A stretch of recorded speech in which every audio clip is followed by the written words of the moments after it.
جو ہمارے نوجوان ہیں ان کی یہ ذمہ داری ہے، ان کے اوپر سب سے بڑی ذمہ داری یہ بنتی ہے کہ مثلاً جب والدین اپنے کسی بچے یا بچی کے رشتے کے بارے میں انٹرسٹڈ ہوں، اس بچے اور اس بچی کو بالخصوص ینگسٹر سے میں مخاطب ہوں،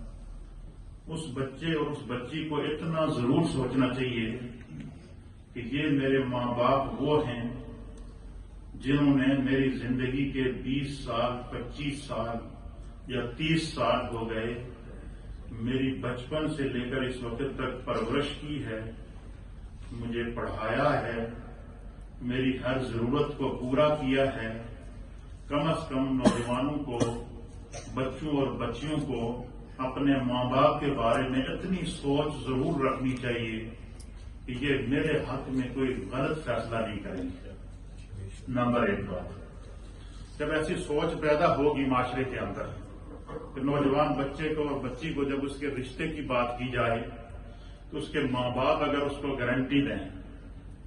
یہ کہیں کہ بھائی یہ ہمارے جاننے والے ہیں، ان کی بہت اچھی بچی ہے، نیک بچی ہے، یا ان کا بہت اچھا بچہ ہے، نیک بچہ ہے، ان کے والدین یہ ہیں، یہ اچھے لوگ ہیں، پڑھے لکھے لوگ ہیں، ہم ان کو ذاتی طور پر جانتے ہیں، اور ہمارے نزدیک ہمارے حق میں اس کا یہ رشتہ بہتر ہے، تو اس بچے کو اور اس بچی کو اتنا اختیار ضرور ہے کہ وہ اگر اس کو ریجیکٹ کرنا چاہتے تو بے شک کرے، لیکن کم از کم اس کو یہ چاہیے کہ میرے والدین نے اگر میرے بارے میں بہتر سوچا ہے تو وہ اپنے طور پر بھی پہلے اس کی ویریفیکیشن کر لے، اپنے طور پر بھی معلومات کر لے، تسلی کر لے۔ بسا اوقات ایسا ہوتا ہے کہ بعض نوجوان بچے یا بچیاں جو ہوتی ہیں وہ اس حد تک کالجوں کے، اسکولوں کے، یونیورسٹیز کے ماحول سے متاثر ہو جاتی ہیں کہ وہ اپنے لیے اپنا لائف پارٹنر خود ہی تلاش کر لیتے ہیں۔ اب انہیں جو ہے وہ اگر والدین ان کے مسئلے میں رکاوٹ بنتے ہیں یا والدین اسے کہتے ہیں کہ بھائی تم ایسا کام نہ کرو، یہ تمہارے حق میں بہتر نہیں ہے، تو وہ والدین کی بات بھی سننے کے لیے تیار نہیں ہوتا، ان کا دماغ جو ہے وہ اس حد تک وہ ہو جاتا ہے کہ وہ ان کو بھی ریجیکٹ کر دیتے ہیں۔ تو یہاں سے آ کر پھر جب تسلی نہیں ہوتی تو پھر معاشرے کے اندر بگاڑ پیدا ہوتا ہے، پھر آگے جا کے اس طرح کے جو بنائے ہوئے رشتے ہوتے ہیں وہ پروان نہیں چاہتے۔ نمبر 1۔ نمبر 2 بات، والدین کی بھی یہ ذمہ داری ہے کہ ہم جس معاشرے میں رہتے ہیں جب بچے انڈر ایج ہوں، ہمارے کنٹرول میں ہوں والدین کے اندر، تو والدین کم از کم اپنے چھوٹے بچوں اور بچیوں کے لیے ایک وقت مقرر کریں کہ کم از کم رات کو سونے سے پہلے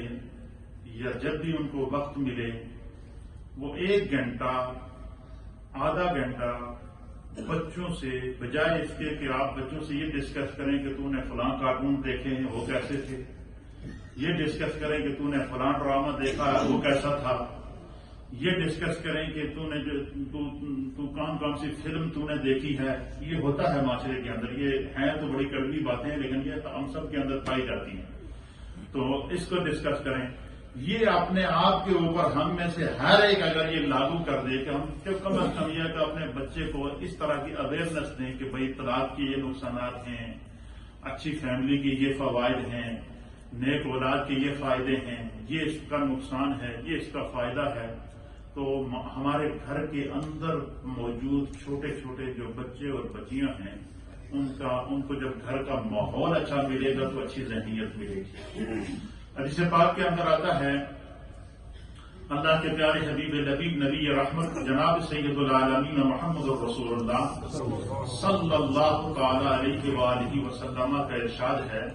حضور علیہ الصلوۃ والسلام فرماتے ہیں کہ افضلہ لسان ذاکر۔ نبی پاک صلی اللہ علیہ وسلم نے فرمایا کہ اس حدیث سے پہلے اللہ کے حبیب علیہ الصلوۃ والسلام نے 3 اشخاص کی فضیلت بیان کی ہے کہ 3 لوگ وہ ہیں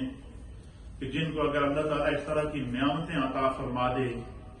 تو وہ دنیا میں بھی کامیاب ہوتے ہیں اور آخرت میں بھی اللہ تعالیٰ ان کو کامیابی دیتا ہے. اور ان میں سے پہلا شخص کون ہے؟ چاہے وہ مرد ہو یا عورت ہو، حضور نے فرمایا کہ افضلہ لسان ذاکر، کہ ان کو جو اللہ نے زبان عطا فرمائی ہے اس زبان سے اکثر و بیشتر وہ خدا کا ذکر کرنے والی زبان. جس زبان کے اوپر خدا کا ذکر جاری ہوتا ہے اس زبان کو اللہ گناہوں سے، برے راستے سے، بری صحبت سے، غیبت سے، چغلی سے، ہر طرح کی رذیل بیماریوں سے اللہ تعالیٰ محفوظ رکھتا ہے. تو فرمایا کہ جس شخص کو اللہ رب العالمین ذکر والی زبان عطا فرما دے، وقلب شاکر،